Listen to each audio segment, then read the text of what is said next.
Ser Podcast. Hola, soy Flavita Banana, dibujante y viñetista en El País, y voy a presentaros la última parte de este poliédrico podcast. Al parecer, David quiso que esta última entradilla la leyera Aitana Sánchez Gijón, quien finalmente no pudo por problemas de agenda. Entonces intentó que fuera otra Aitana, por no cambiar mucho el guión, y lo intentó con Aitana Ocaña, de nuevo sin éxito. Al final se decidió por mí, porque Banana rima con Aitana. Y porque me conoce y sabe que no me importa ser no solo el segundo plato, sino el postre. Y es que a nadie le amarga un dulce. Os dejo con el último capítulo de este podcast, titulado Esclavitud, la dictadura. Episodio 4. Con tres heridas viene.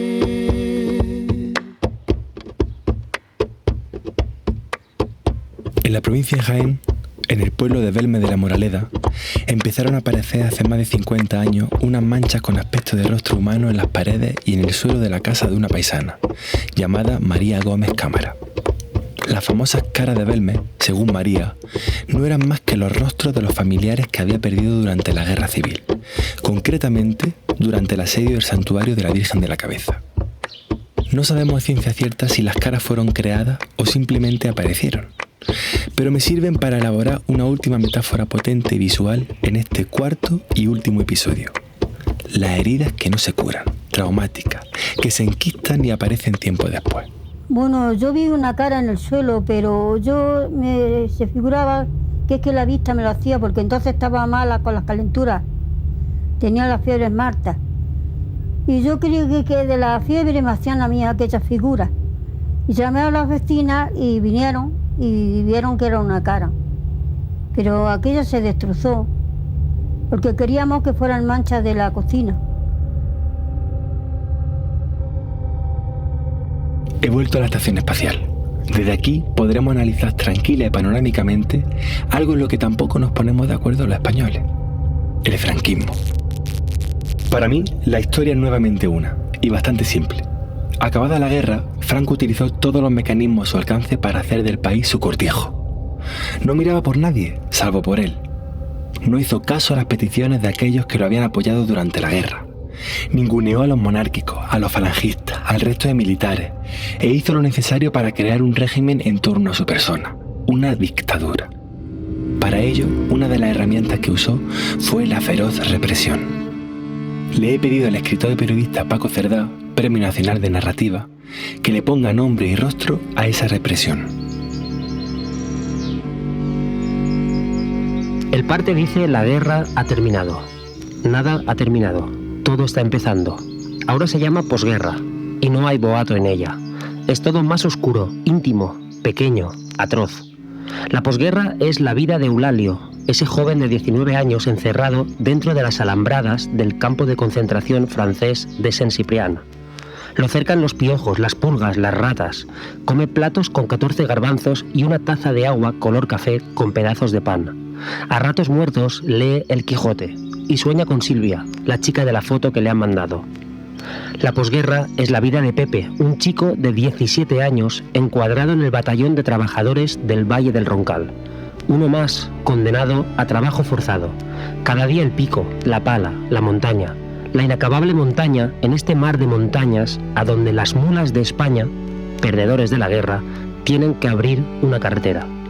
La posguerra es la vida de Matilde, una vieja alumna de la residencia de señoritas republicana que ahora, en la cárcel de Ventas, ayuda a las condenadas a muerte a recurrir su pena.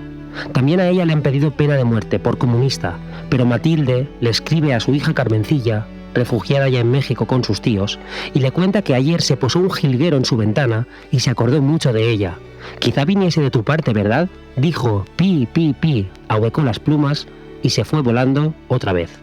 Eso mismo, volar, querría Rawicz, tipógrafo polaco y comunista encerrado en la cárcel de San Miguel de los Reyes, Valencia. Dice el refrán: San Miguel de los Reyes, patio de las 3 palmeras, donde se mueren los hombres de sentimiento y de pena. Dice un carcelero que allí un preso rojo vale menos que la 4ª parte de una mierda. Por eso Rawicz sueña con volar. para dejar de cantar cada día el Cara al Sol, el Por Dios, por la Patria y el Rey y la Marcha Real, para dejar atrás toda esta mierda y volver a dibujar. Esto es la posguerra, y no solo hay tapias, paredón y fosas, no solo, aunque también, está el gran horror de Paterna. Hay un reguero de horror minúsculo, de represión íntima. Nada ha terminado, todo está empezando.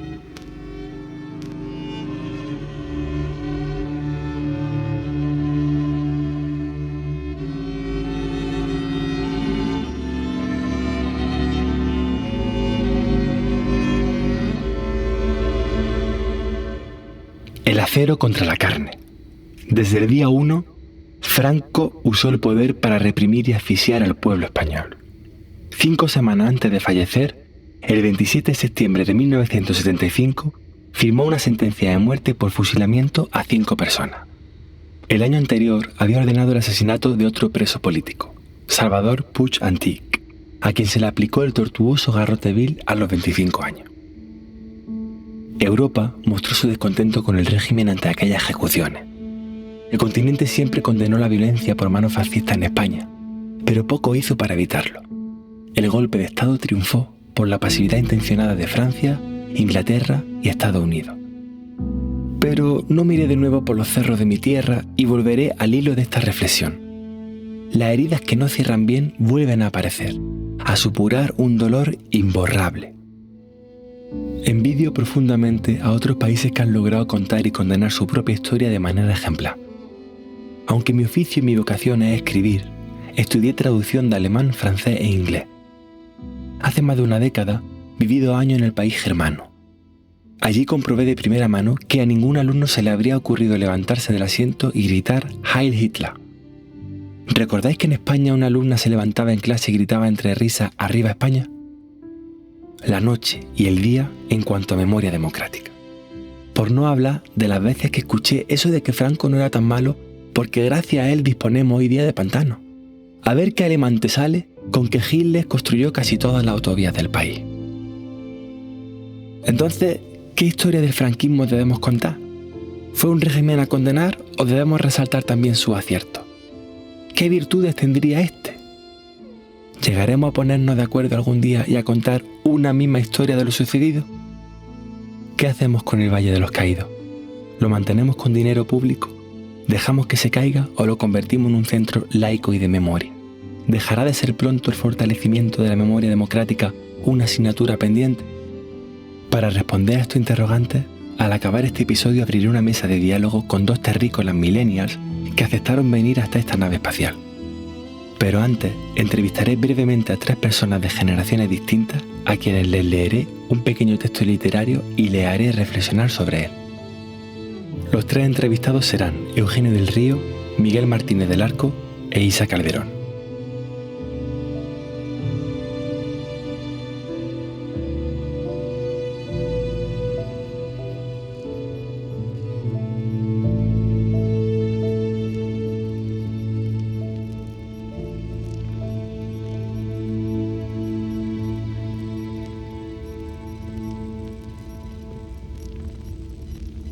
Eugenio del Río, nacido en 1943.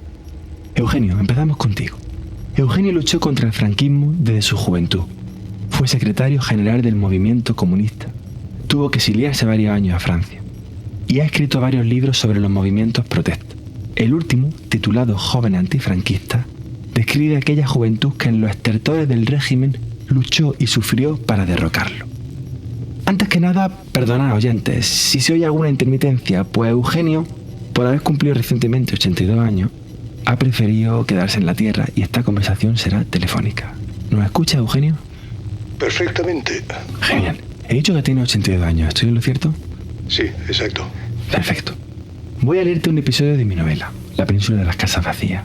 El episodio se titula El caligrama del funcionario civil. Bueno, no te lo leeré yo, te lo va a leer Juan Vinuesa con la voz y la entonación de Franco. Desde hoy asumiré todo el poder y el pueblo lo acatará felizmente. No habrá igualdad. La mujer no podrá votar. No existirán los cementerios civiles. La religión será una asignatura indefectible. Las mujeres no deberán usar nunca maquillaje. Los gitanos no serán considerados pueblo íbero. Todo íbero será siempre profundamente católico. Las faldas, largas y amplias, deberán cubrir las piernas. Las piscinas se separarán por sexo, así como los colegios. Estará mal visto comer en mangas de camisa en los restaurantes. Los escotes estarán prohibidos y los pantalones para las mujeres. Se censurará, expurgará todo contenido político, cultural y escrito. Los niños mayores de 2 años deberán llevar traje de baño en las playas. El director de los periódicos será nombrado por el Ministerio del Interior. La mujer deberá dedicarse al hogar y al matrimonio y no emprender una carrera. A los homosexuales se les aplicará, si no la muerte directa, la terapia de la lobotomía. Castigaremos a los proxenetas, violadores e invertidos en los campos de concentración. Se reinstaura la pena de muerte para delitos comunes y políticos con carácter retroactivo. El judaísmo, el liberalismo y la democracia serán 3 de los enemigos del nuevo régimen. Antes que nada, Eugenio, ¿qué opinas del texto? ¿Es un texto exagerado? ¿Se queda corto? No, no es exagerado. Yo para escribir este último libro que has mencionado, de los jóvenes antifranquistas, tuve que repasar también cosas de Franco, del propio Franco, ¿no? Y era muy exagerado Franco, en ese periodo especialmente, porque tenía que hacer equilibrios además con ideas recibidas del fascismo italiano, los falangistas en España, y su idea de España era aterradora.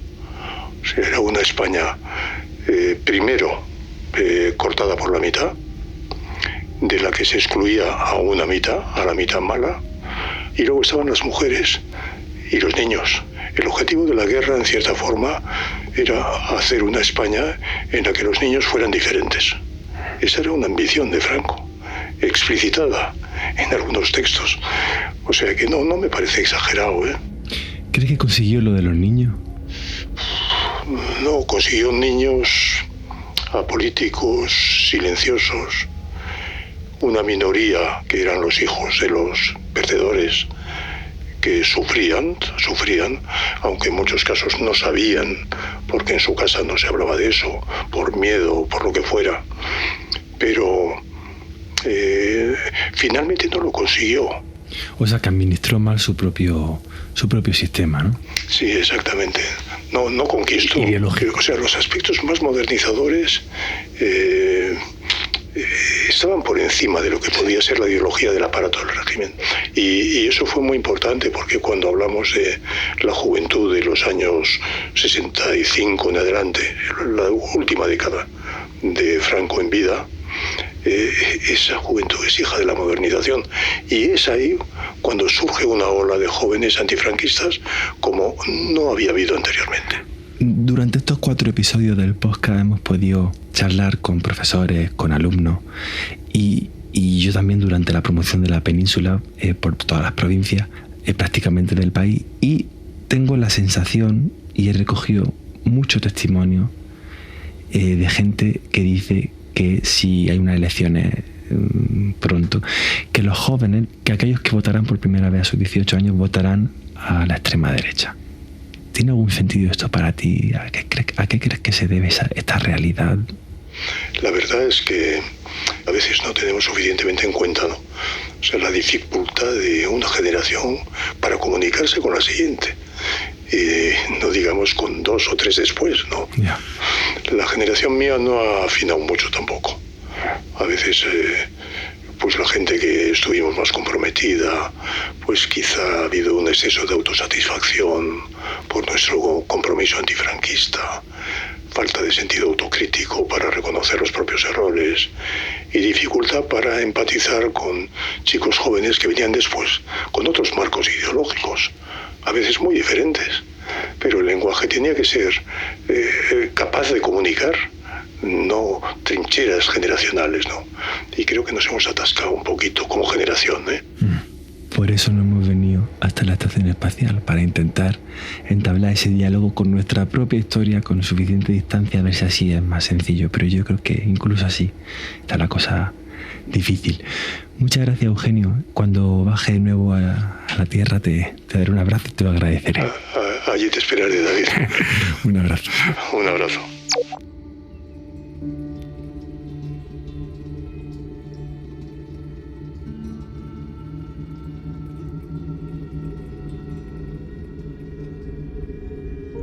A nuestro segundo invitado, Miguel Martínez del Arco, también escritor y creador de ese magnífico libro llamado Memoria del Frío, publicado por Hoja de Lata, le leeré un episodio completo de mi novela, el penúltimo del libro. Pero tranquilos, que por tratarse de una historia satélite y secundaria, no destripará nada del resto. El episodio se llama La bala de la relojera, y esta vez lo leerá Valentina Rojo.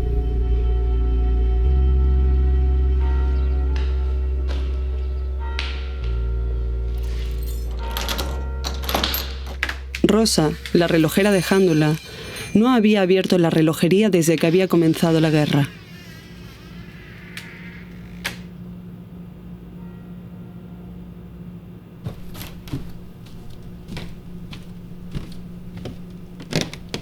Se dijo que una vez terminado el conflicto volvería a contar el tiempo, que las agujas no debían moverse en época de carnes rotas y pérdidas continuas. Así, el 3 de abril, lunes, a las 8 de la mañana, desclavó los maderos con los que había cubierto el escaparate y la puerta del local. Quitó las tiras engomadas que había pegado al cristal para que no estallara, limpió el polvo acumulado durante aquel millar de días y dio cuerda a los relojes que había expuestos en el mostrador. Antes de colgar el cartel abierto, decidió bajar a la recámara oculta que había bajo la tarima del local. Allí guardaba una colección de relojes muy especial de la que nadie había oído nunca hablar salvo su difunto padre y ella. Aquel habitáculo tenía colgados en las paredes alrededor de 12.000 relojes, uno por Jándolés. Recordad que Jándula tenía en los años 30 casi 12.000 lugareños, mientras que hoy día no llega ni a la mitad por el brutal éxodo del campo a las ciudades y por las balas. Junto a cada reloj había un letrerito con el nombre de cada uno de los janduleses que vivían entonces en el pueblo. Si el reloj se movía, relojes que no necesitaban cuerda para avanzar, significaba que aquella persona seguía viva. Si por el contrario tenía las agujas detenidas, el lugareño había muerto.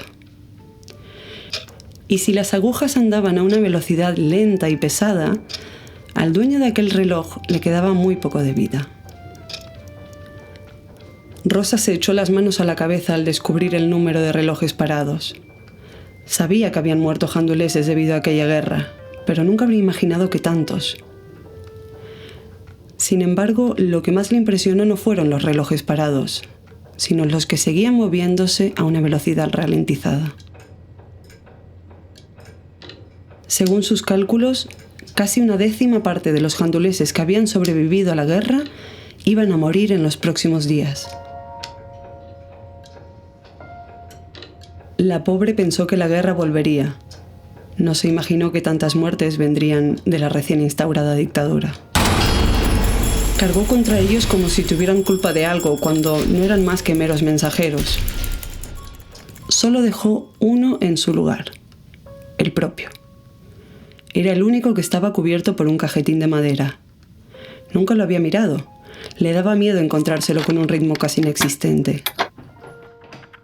Pero aquella vez la curiosidad le pudo y levantó la pequeña compuerta de madera para observar el comportamiento de las agujas de su reloj. No iban lentas, iban velocísimas. Incluso costaba apreciarlas de lo rápido que iban. Sabía que aquello era similar a haberlas encontrado lentas. Significaba que su vida se iba a acabar antes de hora. Hundida en la confusión, tanto por las muertes pasadas como por las que tendrían lugar, y la suya inminente, se dejó caer al suelo, sobre el colchón que habían formado todos los relojes, pensando qué podría hacer. Por un lado, no sabía si decírselo a los suyos e incluso al pueblo. Temía que si conocían sus destinos, los muertos fueran más. Y por otro lado, tenía que elegir entre verse morir en unas horas, según sus cálculos, o poner fin a su vida y cortar la agonía. consideró que lo mejor era llevar a cabo la primera idea que se le pasó por la cabeza. Inundó la recámara de alcohol, encendió un mixto y lo lanzó al aire, apretando acto seguido el gatillo de la pistola cuyo frío cañón reposaba sobre la lengua.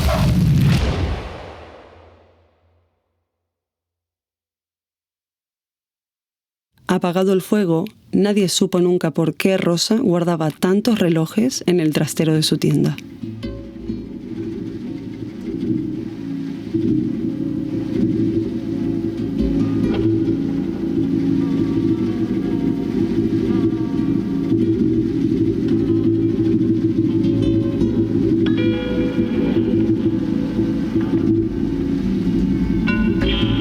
Miguel Martínez del Arco nació en 1961.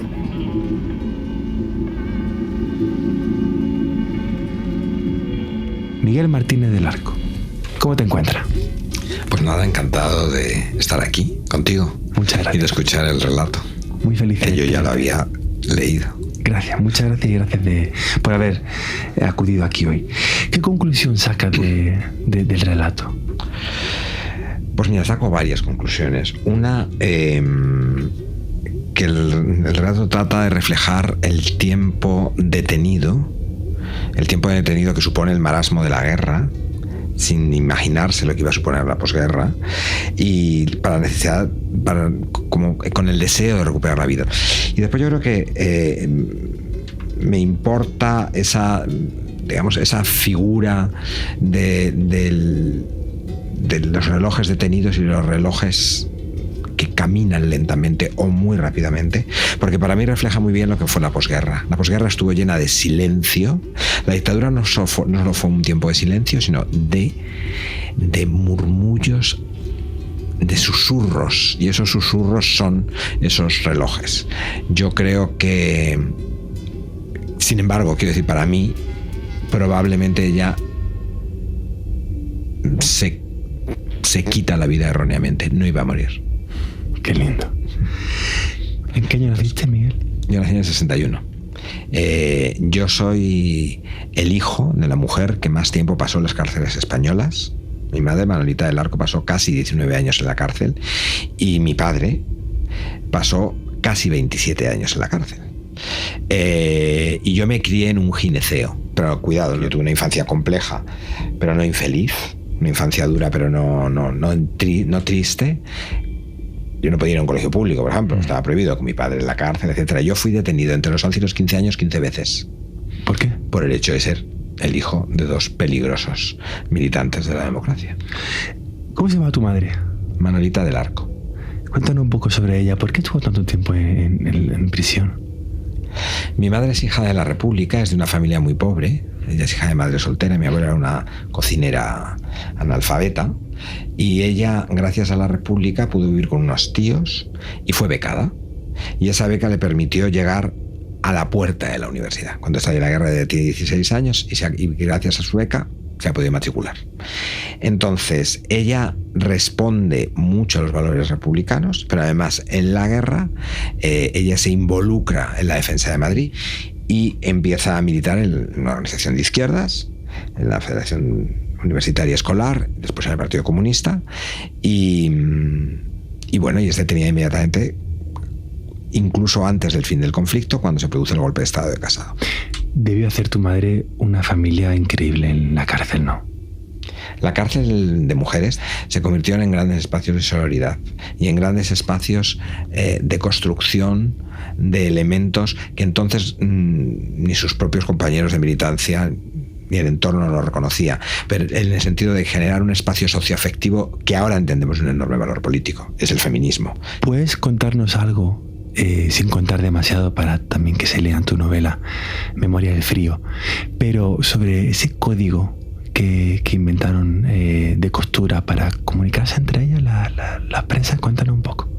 A ver, las mujeres encarceladas tuvieron para sostenerse que trabajar fundamentalmente en talleres de costura. Esa labor se vendía hacia afuera, les permitía sobrevivir ellas y en muchos casos facilitar la supervivencia de sus familias. Y entonces una labor que había que aprender. Entonces, hay una serie de claves que permitían, y permiten hoy en día, que la gente haga ganchillo, unas claves para mí incomprensibles. Ellas lo que hicieron fue, de manera muy sofisticada, un grupo de ellas, establecer en esas labores que tienen un nombre, pues Nana para niños, Aurora para recién nacido. No. Hay una serie de instrucciones para nosotros incomprensibles, 1 J23 47 51, que corresponde a formas de hacer los puntos, pero detrás, en algunos de esas labores, se escondían claves no solamente de relación entre ellas, sino fundamentalmente de relación entre el exterior y las cárceles, o entre cárceles. Lo conocemos hoy día, pero no conocemos lo que quiere decir. No conocemos lo que quiere decir. No. Yo le pregunté a mi madre, ya muy al final, y a una íntima amiga suya, Josefina María Villa, que yo, siendo yo adolescente, les dije, pero hombre, dime qué quiere decir esto. Y me dijo, no, de ninguna manera. ¿Y eso por qué? Y entonces, hombre, porque esto es una clave secreta, si te la digo. Y tú eres un niñato de 18 años. Pero además es que no la vas a necesitar. Para eso hemos peleado, para que la necesites. Y digo, ya, pero ¿y si la necesitas? Pues a lo mejor la necesitamos. Tendrás que inventarte tú las tuyas, sí, pues, pero no te las digo. Estamos nosotros como por ponernos a la oscura a coser y a inventar una clave. Bueno, haremos alguna. O sea, la creatividad humana.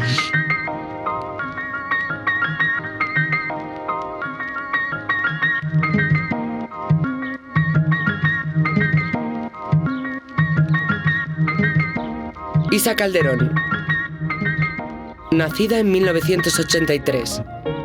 Ya tenemos aquí a Isa Calderón, guionista y codirectora junto a Lucía Littmayer del podcast Cultura Feminista de Forma Semanal. Ideal total. Que se te olvida el ideal total, querido, ¿eh? Eso me parece, vamos. Gracias por estar aquí en este podcast tan... Por favor, hijo mío, un placer, eres el chico de moda. Sí, bueno, a ver hasta cuándo, pero muchas gracias. Estoy agotado, pero muy feliz. No. Sí. Sobre todo porque he podido conocer a gente muy guay, a la que admiro y escucho, como a ti, por ejemplo. Que... A mí tú no me has escuchado. Sí, que sí te escucho, pero no. ¿Ah, sí? Sí, me río mucho. Para esta entrevista. ¿Sí? No, yo escucho, sí. Vale, me alegro. ¿Qué pasa? No tengo pinta de escucharlo. No sé, tienes la cara que me dice, ay, no sé, puede igual. Hombre, me alegro. Lo habría hecho igualmente, ¿no? Por eso. Ya, pero sí. A ver, ¿cómo sigo yo ahora? Voy a seguir leyendo el guión, pero bueno. Eres muy conocida en este país, ¿sí? Si tú lo dices, pues qué maravilla. Porque escribo yo esta tontería. Bueno. Voy a seguir leyéndolo. Me encanta. Oye, pues qué bien. Que se a ver, sí. Si bien, sí. Aquí viene la tensión. No sé si tus oyentes saben que a veces en la intimidad bromeas diciendo que eres prima de la Constitución. Claro, prima porque yo soy sobrina de Gregorio Pérez Barba y él también firmó la Constitución como senador. Y sí, claro, pues soy su prima. O sea, eres la sobrinísima. Sí. Entonces, ¿qué le habrías dicho a tu tío si hubieras podido hablar con él los días previos a la creación de la Constitución? ¿Un consejito?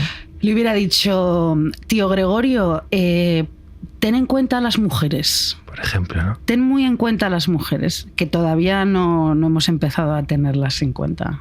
Tendríamos que reformar el texto un poquillo, ¿no? Bastante, ¿no? En fin, bueno. No sé si no has escuchado, pero justo acabo de conversar con Eugenio del Río, 40 años mayor que tú, sobre un texto de mi novela que habla de la represión franquista. Si te parece, te voy a poner otro texto de la novela, uno distinto, y me das tu opinión al respecto, ¿vale? Vale.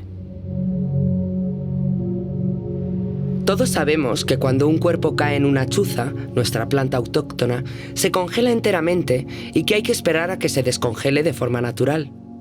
Gracias a los avances de la medicina y de la química, a día de hoy podemos saber a ciencia cierta cuánto tiempo durará el proceso.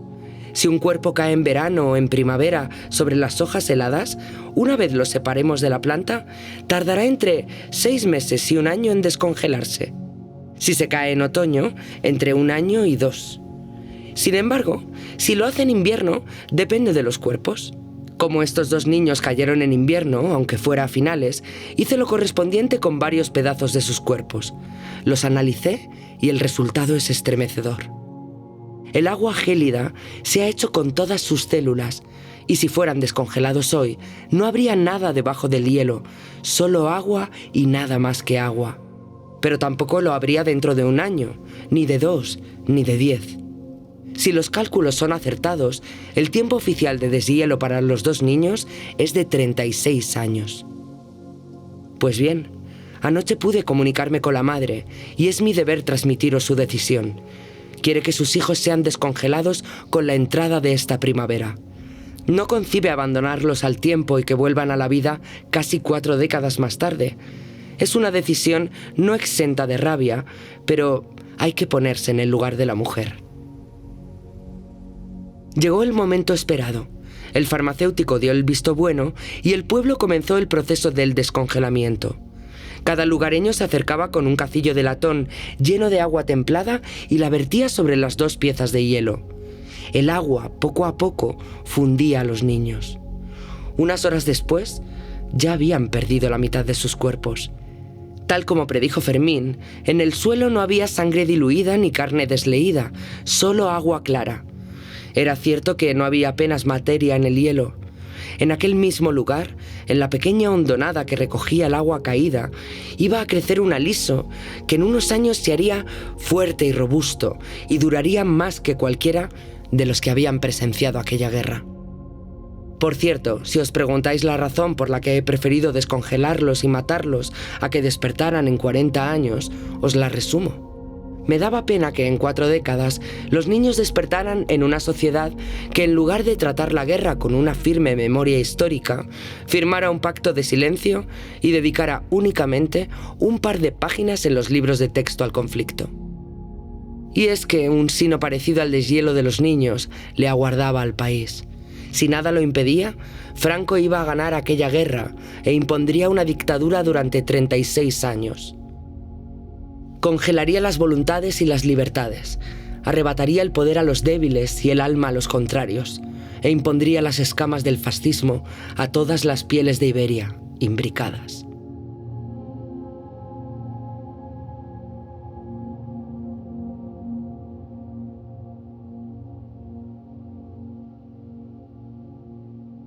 ¿Qué piensas del texto? Bueno, a ver, claramente, tú simbólicamente la chuza son las fosas comunes, por supuesto, ¿no? Y tú hablas como de la congelación que viene a ser un poco el trauma que tenemos en este país de la guerra y el olvido y todos esos cuerpos asesinados, fusilados y congelados en las fosas comunes, ¿no? Y esos familiares que tienen como una especie de duelo suspendido de generación tras generación y que todavía están pidiendo, ¿no?, que esto se resuelva cuanto antes, que esto debería ser ya, pues no sé, tan urgente, ¿no? ¿Crees que podemos volver a algo similar si seguimos aparcando esa tarea pendiente, diciendo a veces argumentos como no hay que remover la guerra del abuelo y cosas así? Esa es tan obvia la pregunta, pero bueno, te la suelto. Yo te digo una cosa, a mí me hace muchísima gracia lo de no hay que remover las ¿cómo has dicho? La guerra del abuelo. Sí, ¿la guerra has dicho? Las guerras del abuelo. Las guerras del abuelo, cuando luego ellos juegan mucho, toda esta gente que dice esto, que es de una ideología particular y concreta, luego juegan muchísimo con el término de la nostalgia. Son muy nostálgicos. Es verdad, sí. Lucho contra eso, por supuestísimo, porque además lo utilizan de una manera burda, banal, de una manera como una especie de emocional, vamos a mover las tripas, llevándolo, mezclando muchísimas cosas. Pero luego dicen esto. No remuevas la guerra del abuelo. Pues no, curioso sí. Eso, sí, es un buen argumento, porque están siempre hablando de Covadonga, de la Reconquista. Pues eso, pues sí.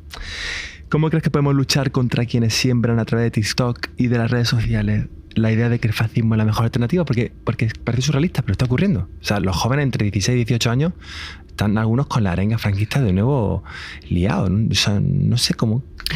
Ellos piensan que esto es punk, que esto es irreverente, claro, y que esto es tal. No, cariño, pues remueve la guerra del abuelo, entérate de lo que ha pasado en este país, entérate de lo que está sucediendo, de los espacios que les hemos dado a gente que no tendrían que tener espacios para hablar, pero bajo ningún concepto, porque mucha gente, no, que vengan a hablar y les rebatimos.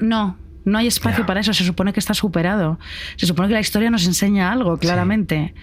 Bueno, pues mira, pues gracias a que un montón de gente ha ido blanqueando pues el fascismo, discursos de odio, que han comparado la extrema izquierda con la extrema derecha, que decían que, o sea, lo típico absurdo de siempre, pues estamos donde estamos, ¿no? y creo que por supuestísimo que esto se puede volver a repetir, pero Vamos, por yo estoy supuestísimo. Yo es que veo la situación en Europa y a nivel internacional y digo, madre mía, esto va... Bueno, y en España, que está la cosa... No, por supuesto. Complica. En fin.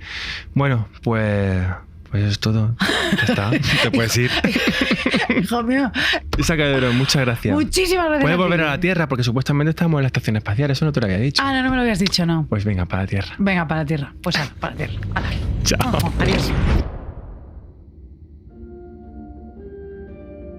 A veces es más sencillo, como dije al inicio del podcast, comprender y resumir qué ocurrió en un territorio determinado si se mira con cierta distancia. Por eso, ahora vamos a escuchar cómo se percibe fuera de España la represión franquista. Quizás no entendáis todos los testimonios porque han pedido contarlo en sus propias lenguas. Ya sabéis, idiomas querida. Où la France a abandonné l'Espagne au fascisme, où le Front Populaire Français n'a pas donné son aide pour aider le peuple espagnol.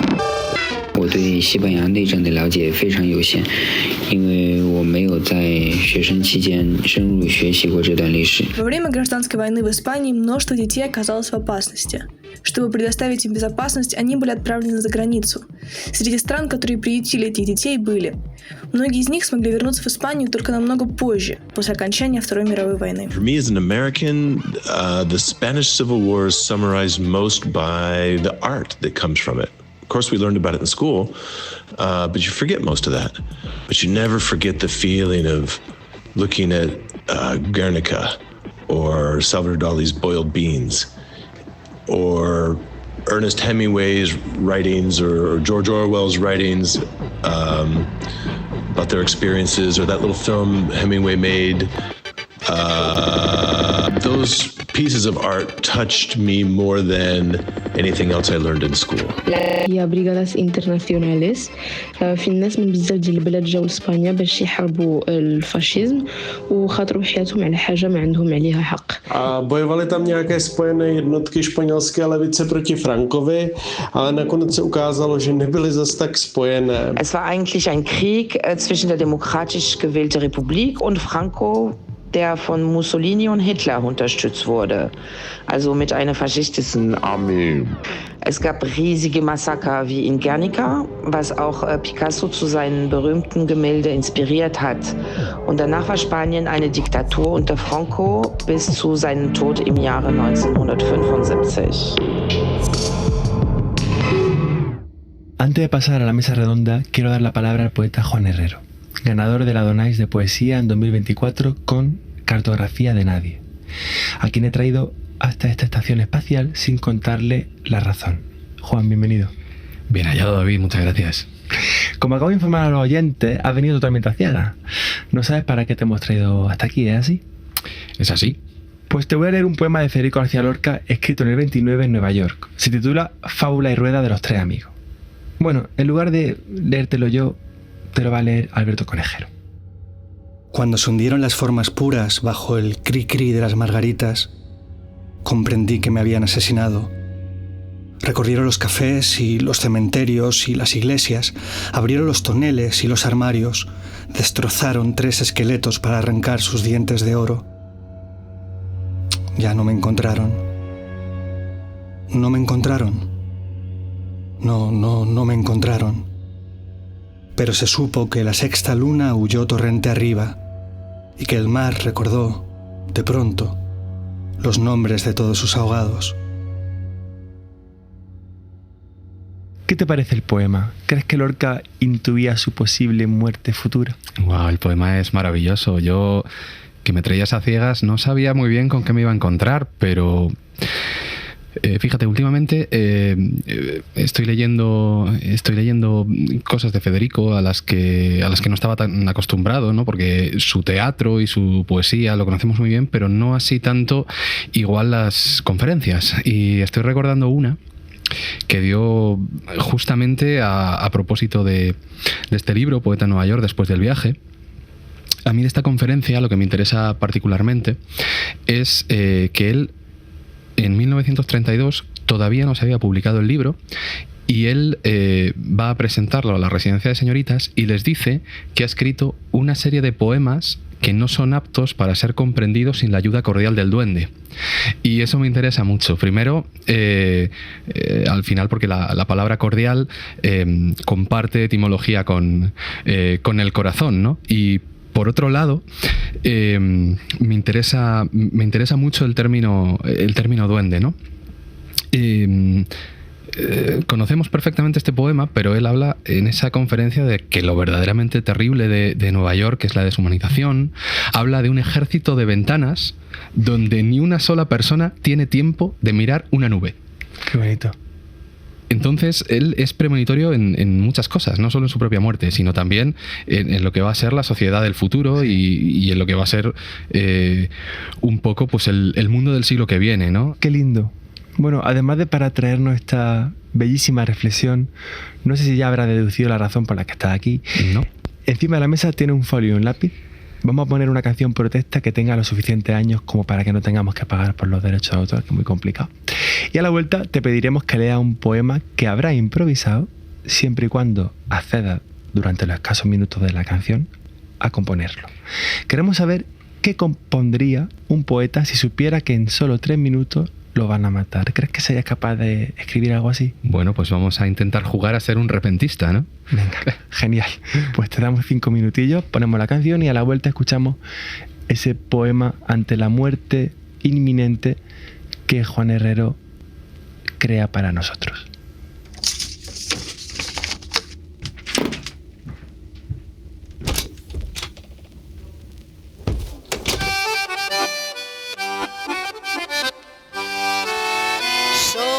Los tristes refugiados que de España llegamos después de tanto andar.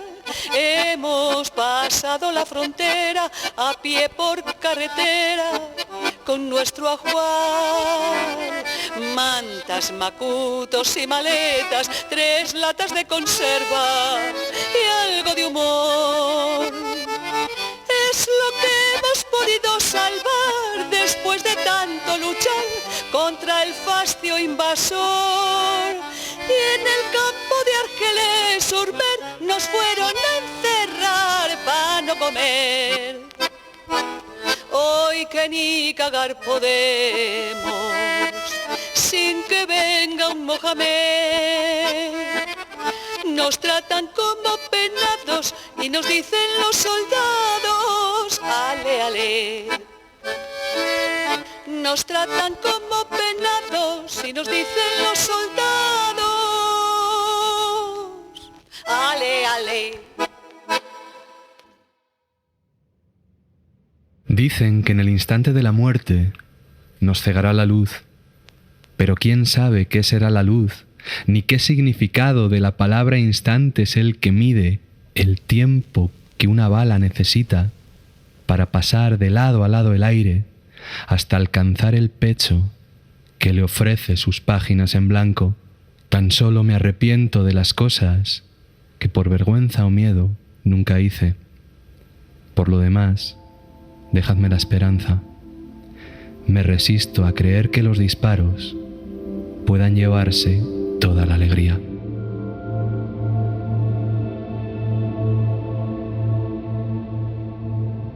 Qué bonito el último verso. Muchas gracias, Juan. Muchas gracias a ti.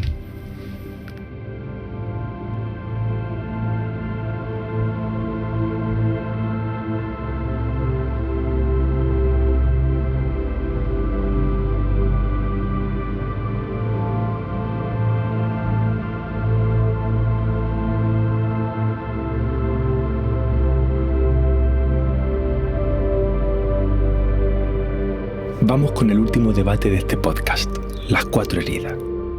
Nuestros 2 invitados son nietos de la guerra. Por un lado, Esther López Barceló, nacida en los 80, historiadora, activista y escritora valenciana, una de las promotoras de la Ley de Memoria Democrática que recientemente publicó El arte de invocar la memoria, con Barlin. Por otro lado, tenemos a Millán Herrida, escritor extremeño nacido en los 90, autor de Tan jóvenes y la pena, y recientemente de Paisaje Nacional, que también toca temas como la memoria familiar y democrática.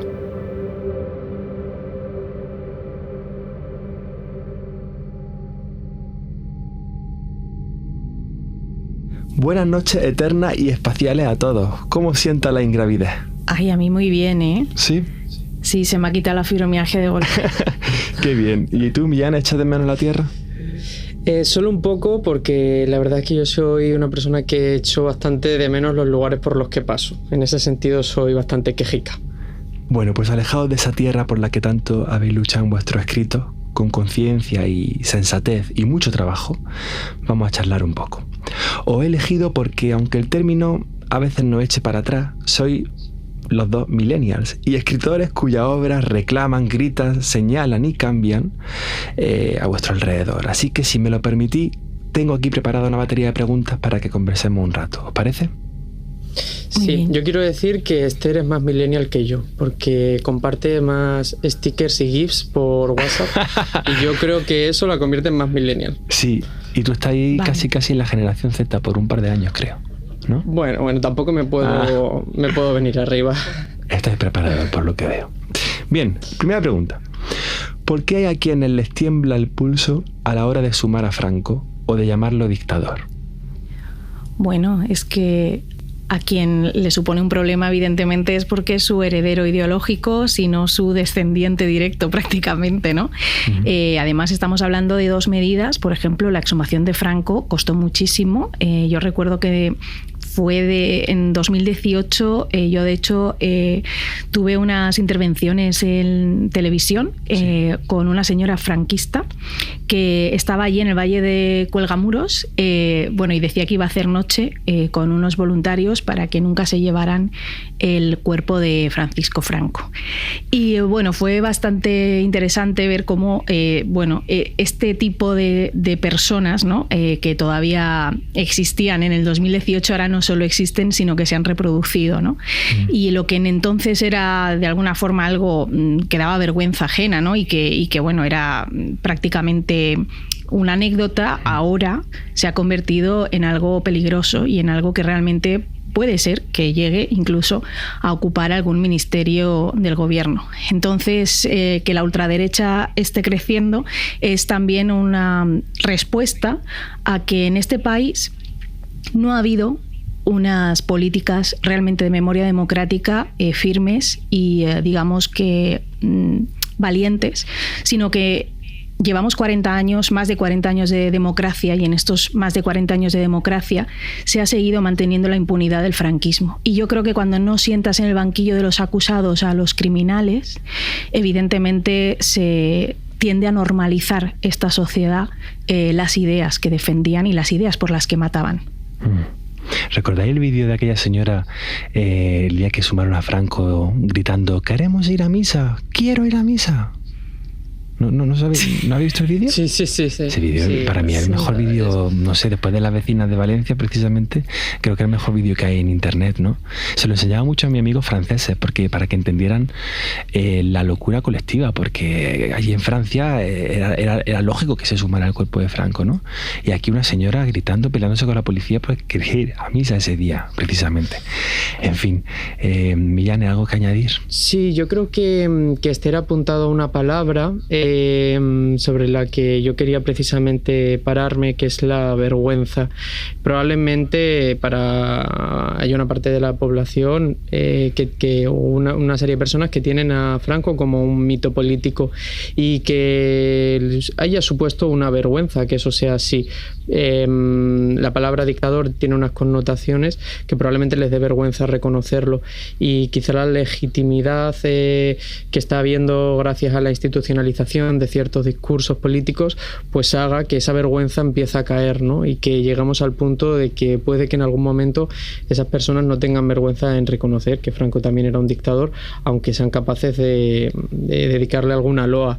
Entonces yo creo que es importante seguir llevando a cabo una política, como estaba diciendo Esther, que permita poner foco todo el rato en lo que supone esa figura, ¿no? Ese mito político que pueda ser para algunos, que es realmente Franco, y no solo como persona individual, sino como todo el sistema, ¿no?, que hay alrededor y que él ha mantenido.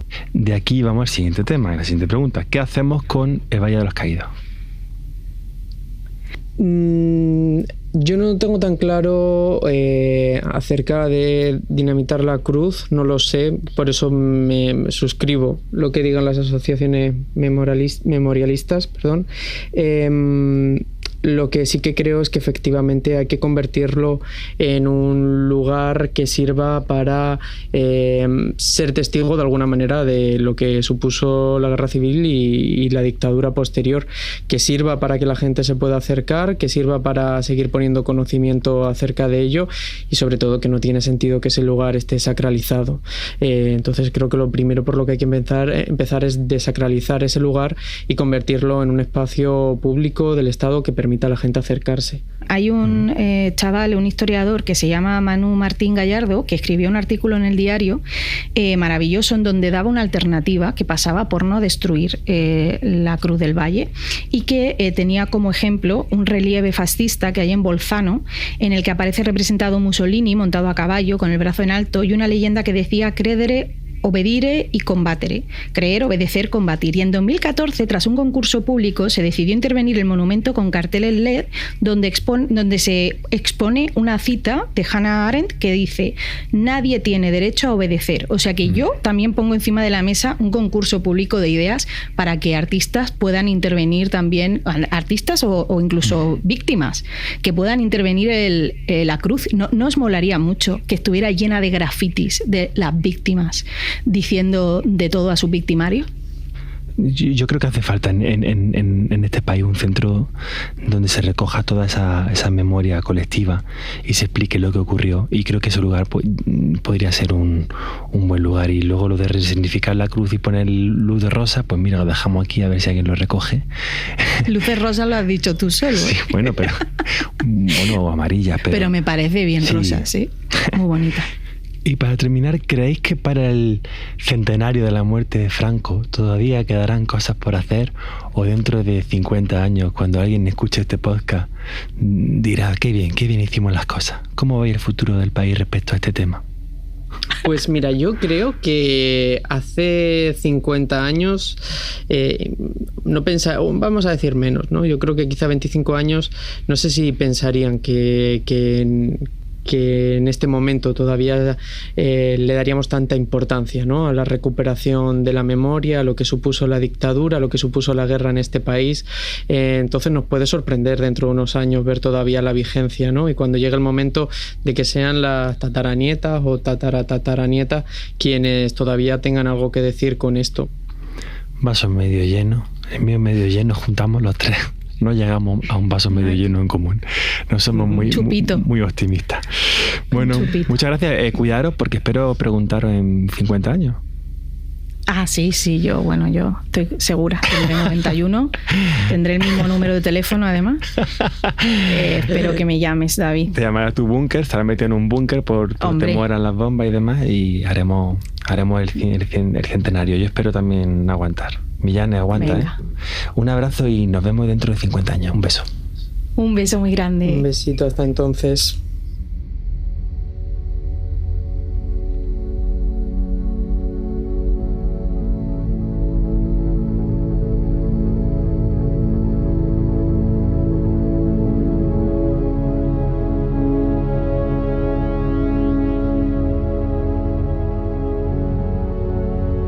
Si os soy sincero, la primera vez que tracé este podcast lo hice con la firme idea de quedarme a vivir en esta estación espacial. Nave flotante, vigilante, pero ajena al ruido de la Tierra. Aquí no llegan los ladridos políticos, los aullidos llenos de baba y venganza, los gritos de la horda enfurecida y la amenaza sanguinolenta. Pero después de escuchar tantos testimonios diferentes y de apreciar que hay mucho trabajo por delante y por hacer, he decidido volver a la Tierra. Bajo a la Tierra porque comparto el mismo afán que María Zambrano al responder así a una pregunta. ¿Por qué vuelven ustedes a España si saben muy bien que su causa está perdida? Dos hombres bajo tierra se adolecen ante la idea de no poder volver nunca más a la vida. ¿Qué cosas darían por volver a ella y no jugar esta vez a la guerra, sino a contemplar la vida en paz? La voz de un nacido durante la guerra, en 1937, dará broche a este podcast.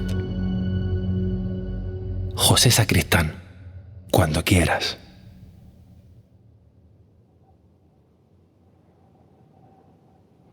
No había nada por ninguna parte. Nada sino silencio. Un silencio húmedo que rezumaba, calaba hasta lo más hondo.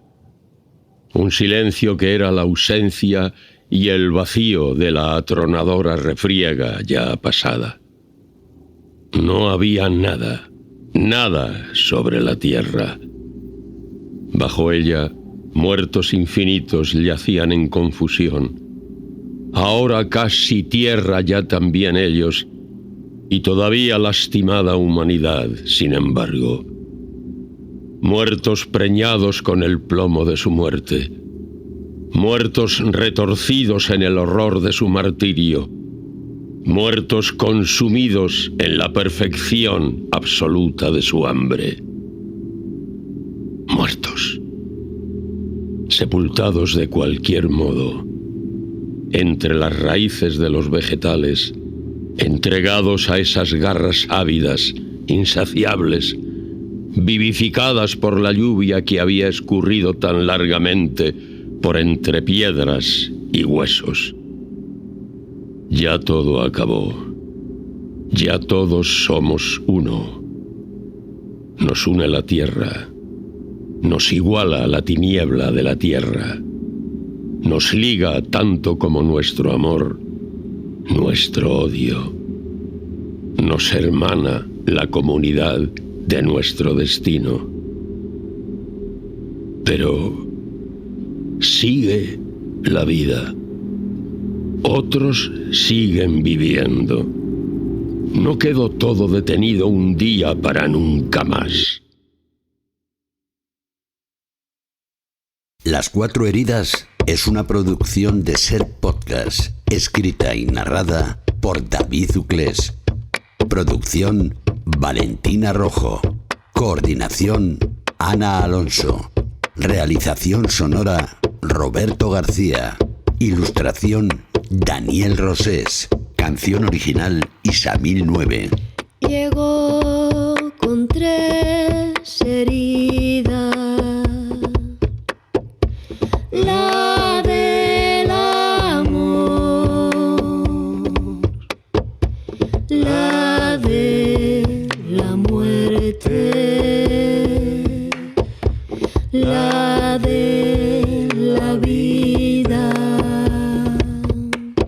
En Las Cuatro Heridas han participado Pepe Villuela, Pilar del Río, Juan Cruz, Ian Gibson, Iñaki Gabilondo, Pilar Eire, Paloma Leira, Berna González Harburg, Esther Vaquero, alumnas y alumnos de segundo de bachillerato del IES San Juan de la Cruz de Úbeda, Nicolás Sesma, Paco Ochoa, Azahara Palomeque, Antonio Durán Morris, Bernardo Pajares, José Andrés Parra, Maripaz Martos, José Joaquín Quesada, Juan Rubio, John Jiménez, Giles Tremlett, Luis García Montero, Zahara, María José Barnés, Lache, Felicita García,